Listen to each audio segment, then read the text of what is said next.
السلام علیکم ورحمۃ اللہ وبرکاتہ۔ اس وقت میں آپ کے سامنے سورہ فاطر کی آیت نمبر 11 کا ترجمہ لے کر حاضر ہوں، سماعت فرمائیے۔ اعوذ باللہ من الشیطان الرجیم، بسم اللہ الرحمن الرحیم۔ اللہ نے تم کو مٹی سے پیدا کیا، پھر نطفے سے، پھر تمہارے جوڑے بنا دیے، یعنی مرد اور عورت۔ کوئی عورت حاملہ نہیں ہوتی اور نہ بچہ جنتی ہے، مگر یہ سب کچھ اللہ کے علم میں ہوتا ہے۔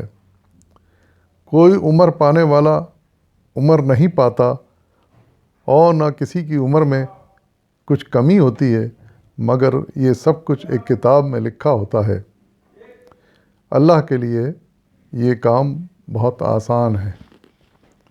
صدق اللہ العظیم۔ اس آیت میں اللہ تعالیٰ نے انسانوں کی توجہ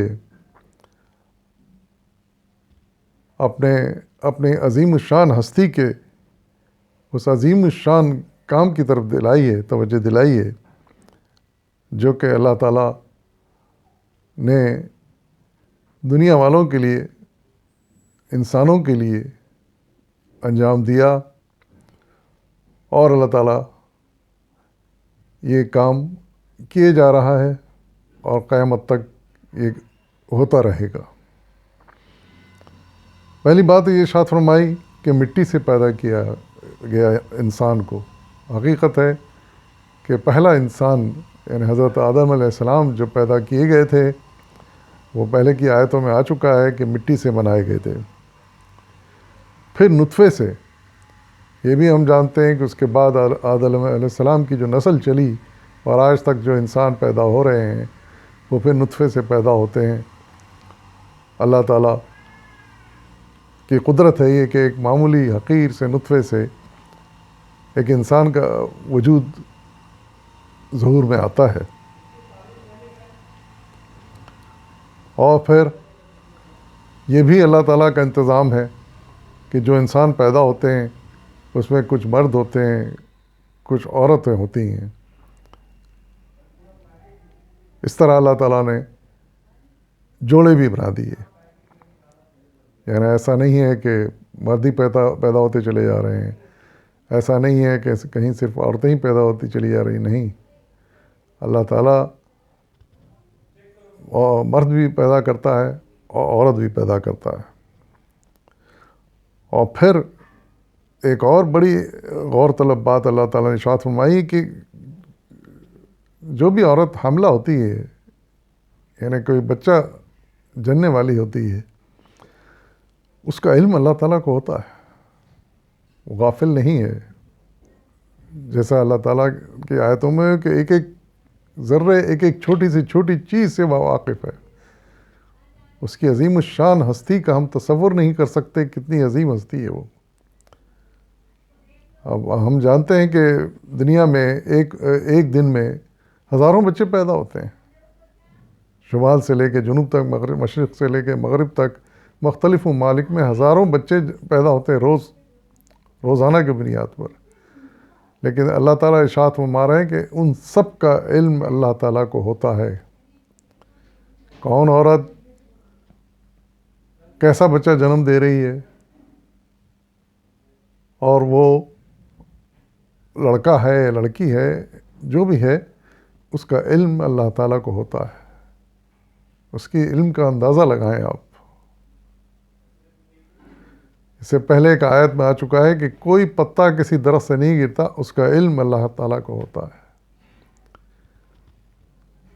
تو اس کی ہم ہستی کا تصور نہیں کر سکتی، اس کی عظمت کا، اس کی بڑائی کا اندازہ لگائیں آپ۔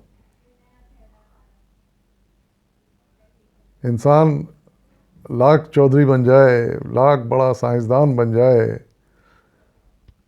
فلاسفر بن جائے، لیکن کوئی آج تک اس پر قادر نہیں ہو سکا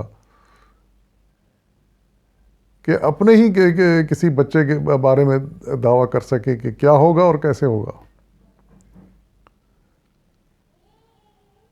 تو یہ اللہ تعالیٰ کی قدرت ہے، اور ہمیں دل سے اس کا قائل ہونا چاہیے، صرف زبانی نہیں۔ پھر دوسری بڑی اہم بات ارشاد فرمائی گئی کہ جب اللہ تعالیٰ کسی جانتا ہے کسی عورت سے جو بچہ جنم پا رہا ہے اس کی عمر کیا ہوگی، یعنی اس کے بارے میں ہر چیز اللہ تعالیٰ پہلے سے جانتا ہے، اس کی تقدیر کیا ہوگی، وہ اس کی روزی کیا ہوگی، اس کی عمر کیا ہوگی، وہ ہر چیز سے واقف ہے۔ کوئی یہ دعویٰ نہیں کر سکتا کہ جو ہے نا اس نے کسی مریض کا علاج کر دیا اور اس کی عمر بڑھا دی۔ یہ مکمل طور پر اللہ تعالیٰ کے ہاتھ میں ہے، اور اللہ تعالیٰ یہاں پر ارشاد فرما رہے ہیں کہ ایک کتاب میں لکھا ہوا ہے، یعنی اللہ تعالیٰ نے پہلے سے سب کچھ مقرر کر دیا ہے۔ جو کون سا بچہ پیدا ہوتا ہے، کہاں پیدا ہوگا، کب پیدا ہوگا، پھر وہ کیا عمر پائے گا، وہ آگے بڑا ہو کے کیا بنے گا، یہ سب کچھ اللہ کے علم میں ہے۔ اور ارشاد فرما رہے ہیں کہ یہ سب کچھ ایک کتاب میں لکھا ہوا ہے، یعنی اللہ تعالیٰ کے رجسٹرڈ ہے ہر چیز، جس کو کہ صرف اسی کی ذات جانتی ہے۔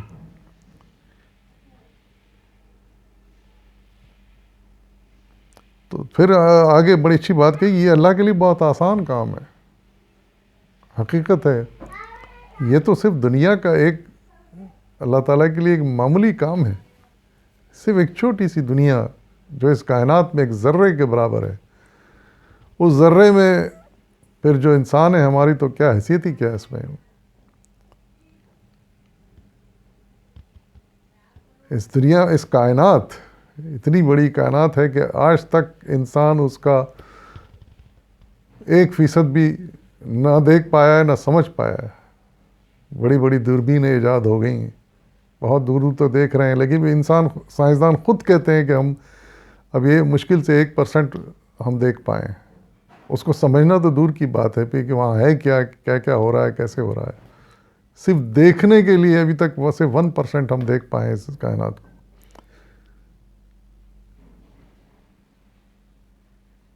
تو اتنی بڑی کائنات کا جو خالق ہے،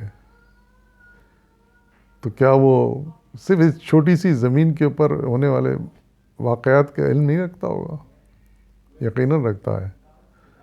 اور اللہ تعالیٰ نہ صرف علم رکھتا ہے بلکہ اس نے یہ تمام چیزیں ایک رجسٹر میں درج کر رکھی ہیں، اور پھر اس کے حکم کے مطابق فرشتے اس میں اضافہ کرتے ہیں یا کمی کرتے ہیں۔ تو عمر کا بھی کچھ ایسا ہی حساب ہے۔ بہت سے لوگ دعویٰ کرتے ہیں کہ آج کل عمریں بڑھ گئی ہیں، ہم نے بڑے دوائیں دریافت کر لی ہیں، عمر بڑھانے کے طریقے دریافت کر لیے ہیں۔ ایسی حقیقت اس میں کچھ بھی نہیں ہے۔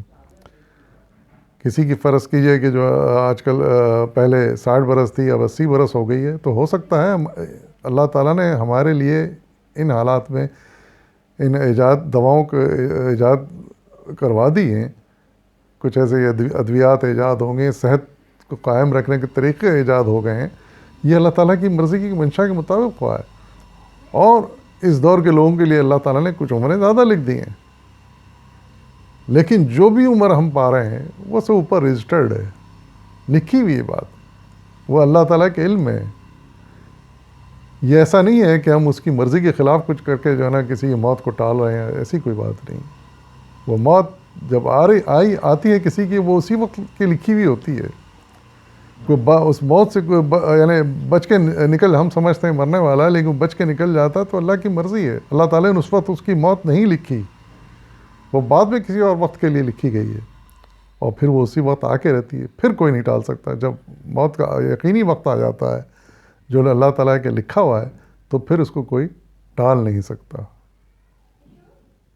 یہ اس کی قدرت کا کمال ہے۔ وآخر دعوانا والحمد للہ رب العالمین۔